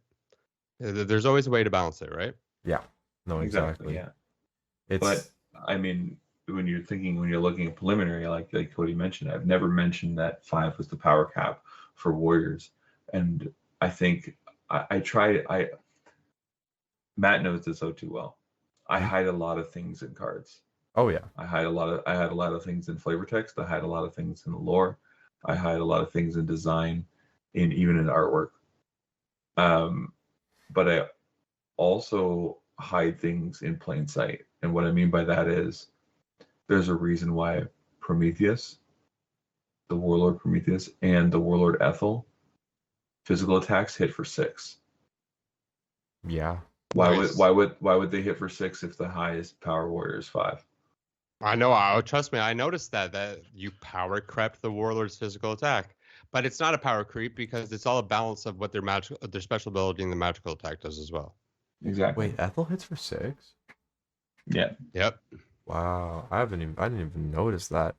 Like, I think that's low key though, mainly because I've been so focused on learning her combos that I just kind of put Ethel's abilities to the side. Maybe Except- that's a secret piece you're missing, my friend. It is. I don't put aside the synergy or the veil or the guardian, but I mostly focus on a nice cold one. No doubt. Me too. A nice cold one's great. But I know what Cody was saying there was that with the whole concept of his theory of a 3 power warrior with plunder, like when it comes to designing cards, I've designed up a cost-based metric when it comes to laying out cards and abilities. So in Studio I have a board that we list keywords on, and I have another board that like keywords that are in the game, and I have another board of keywords that have yet to show up in the game. And then within those keywords, each keyword has a cost-based metric. So plunder, in your situation, in your example, is a low cost-based metric keyword. So we consider it a low power keyword. Whereas Retrieve. retrieve is the highest power based keyword. Yep, absolutely. Retrieve Right. is like the godsend. So that's what I mean, is that we have a cost-based metric on each one. So up to this point, before Empire's released, most of the time, or almost every time, you saw that only warriors with 3 keywords were usually only exalted, outside of Ren Renegade and Kakabel. But in Empires, you notice that Ladanza's a renown, and she has 3 keywords. And so immediately when people saw it, they're like, whoa, 3 keywords, that should be an exalted. But based on our power-based metric, we found that Ladanza had enough, her keywords balanced out to give her an overall cost balance metric that would work for a renowned slot. I mean, Absolutely. personally, I think Quench is a disgustingly good keyword. Well, and that too is the fact that we introduced some really important key characters in Empires. And if you notice, Ladanza is the only one in the game with Quench. With Quench, as well as And- Allegiance, Ethel Reno. True. But I want to just personally thank you, Taylor, for putting in that one single Orcbane card that's playable in this new set. But it's honestly awesome. The Orcbane Duxvox card, when it dies, destroy a face-up card on the field, not warrior card. yeah, Yeah, so you didn't give us much, but you gave us that. So that was really, really nice of you.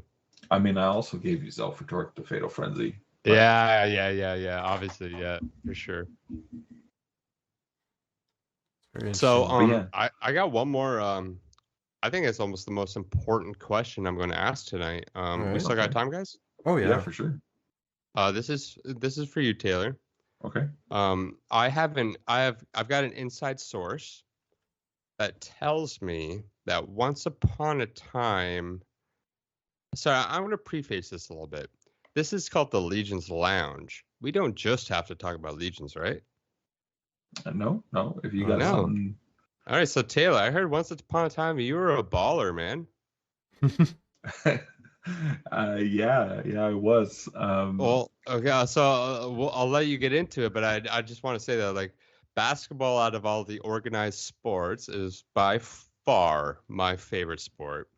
So when Paul told me that you guys have a basketball connection, that really blew my mind, and I thought that was really, really interesting. Do you mind elaborating on that at all? Yeah, for sure.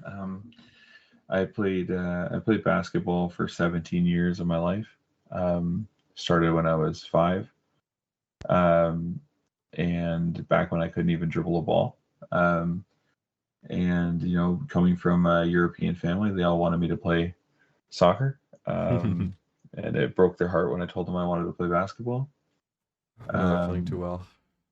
But no, it worked out because I was tall for my age at the time, and then I unfortunately stopped growing and ended up becoming one of the smallest guys on the floor. But who would have thought that at 6'2"? But in basketball, that's pretty small. But the big thing is that like basketball was such a big part of my life. I played competitively for a long time, house league, high school, Division 1. I played for the Ontario provincial team for 3 years. I was part of the Canadian national team, Nike Elite camps. I was trained by members of the NBA Draft Combine. At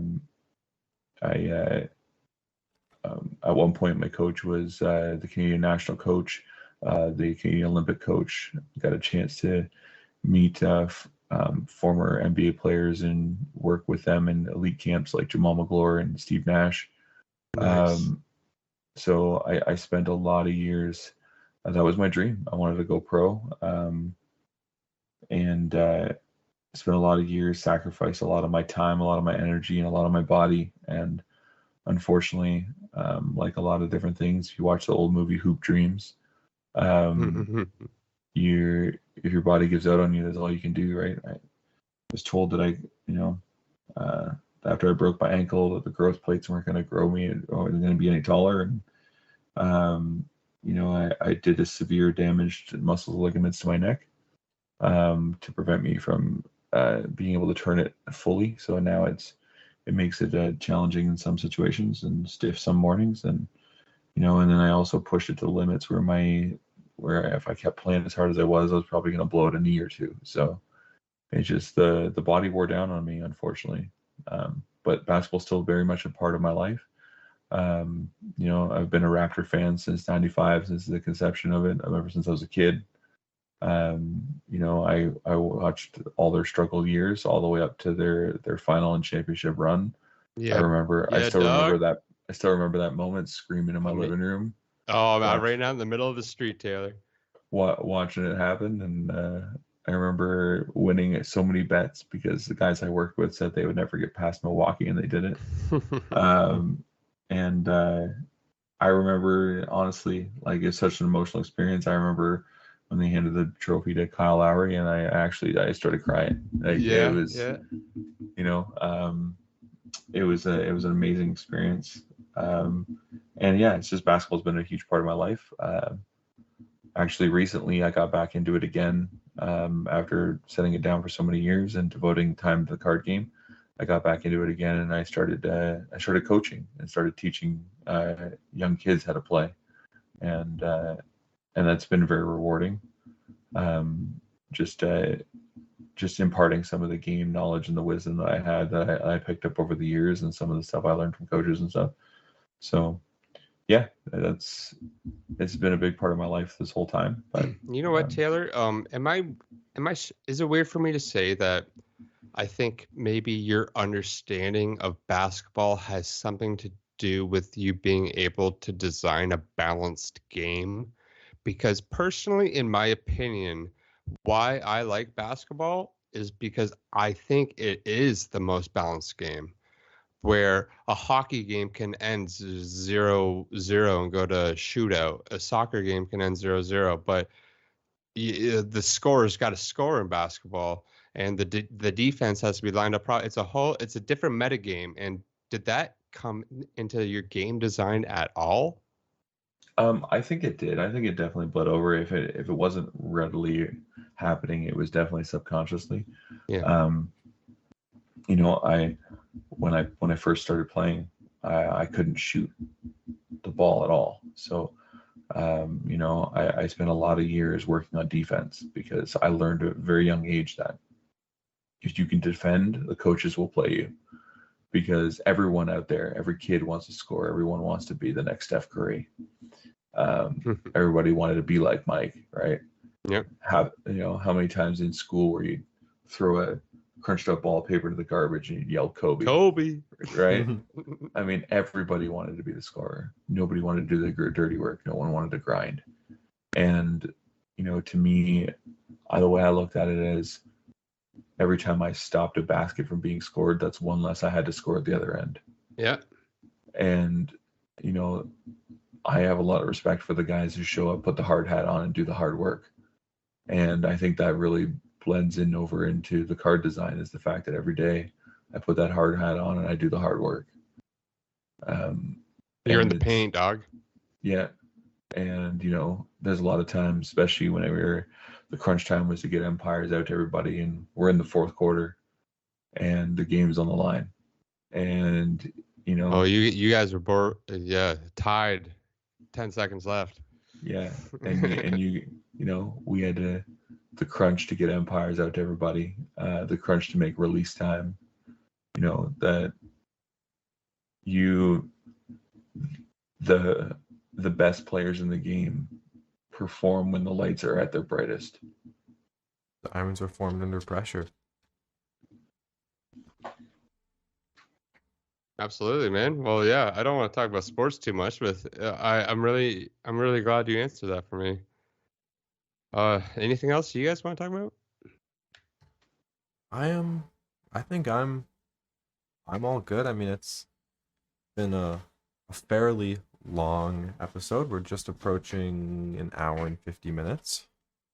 which is awesome. I think. Like, I mean, it's a big welcome back, right? It is. Yeah. It's a welcome to Cody, to the community, and all the other great people in the Kingston area that have joined us, jumped on our bandwagon, and you know we're gonna keep riding this one, right? And you know, to everybody listening and jumping in, and go back and listen to the prior podcast. You know, do what Cody did.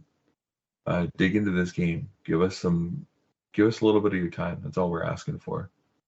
You know, time is the currency we all spend, can never get back. But I'm telling you right now, even just a little bit of time spent here with us, whether it's in the community, in the game, opening packs, playing some games, you're gonna make some friends that are gonna last a lifetime. Oh my goodness. It's cool, and not people you were expecting to make friends with. I'll Not tell at you that all. right now. It's Exactly. amazing. Let things like that, let experiences with those people open your eyes, open your mind a little bit. Let In a experiences world where we're drive you. so exactly, when we're in a world of so much disconnect, um, that it's amazing what a game can do as a small connection to bring people together, and you know, just experience it. You know, I think that give the game a chance, try it out. You're not going to regret it. You're going to meet some awesome people. You're gonna have a lot of fun, and hey, maybe you're going to open up some value or some really cool things. You know, but keep growing it, keep pushing. We can't all be a Cody, but we can all be the best version of ourselves to keep pushing something that we love, and a community that wants to grow and wants to work hard. No, Yeah, exactly. it's not that hard, guys. Like it's as simple as inviting your 3 buddies over, sitting around your kitchen table, you know? That's a community. Like it's as Exactly. simple as going on your local Reddit page and just posting, "Hey, Canadian made game." That's a community. Keeping it local, keeping it homegrown. Like you've always talked about having that like homegrown like a grassroots approach to everything, right? And that's 100% what this game is. I'm doing my events at the Bloody Legion. That's as grassroots as it gets. Like Oh, 100%. it's and so I'm just telling people like I've tried to show this game to many stores, and let's all be honest, Disney's putting out a game. Every single trading card game store in the entire world is allocating at least 2 days a week to this game, and probably at least 25% of their shelf space because it's going to be the biggest hit. But you know what we can do? We can sell this game to new players. What's your opinion on that, Taylor? No, Oh, I think it's incredible. 2 points there to talk about there, Cody, real quick, is the fact that I think I've said it to you before in person and on another call, but we as Future Studios, we don't look at Ravensburger Games or Disney Lorcana as a threat in any way. I know a lot of people are viewing it like Lorcana is going to come in, it's gonna vacuum out the space in the room, it's going to pull the oxygen out of all these indie TCGs, and I don't believe that at all.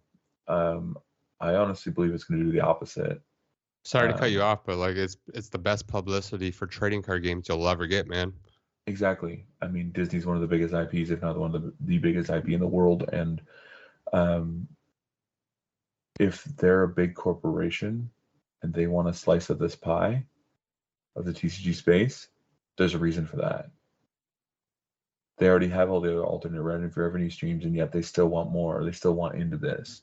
Well, why is that? Because it's a $1 billion industry, and you know, because of their Disney and because of these characters, they're going to invite the next generation. They're going to usher in a new player base that would normally never even pick up a trading card game or want anything to do with playing games in person.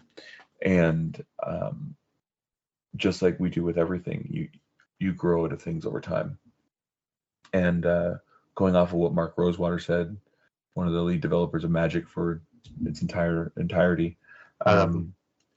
He said in his 20 years, 20 lessons that he's never viewed Pokemon or Yu-Gi-Oh as a threat to Magic. Exactly. It's different They're- audiences. They're a competition, but it's not even necessarily different audiences. They're growing doesn't- the community. They're growing the space overall, and he looks at it as Pokemon and Yu-Gi-Oh are on ramps to Magic. Exactly. And they're So- on routes to your game too, my friend.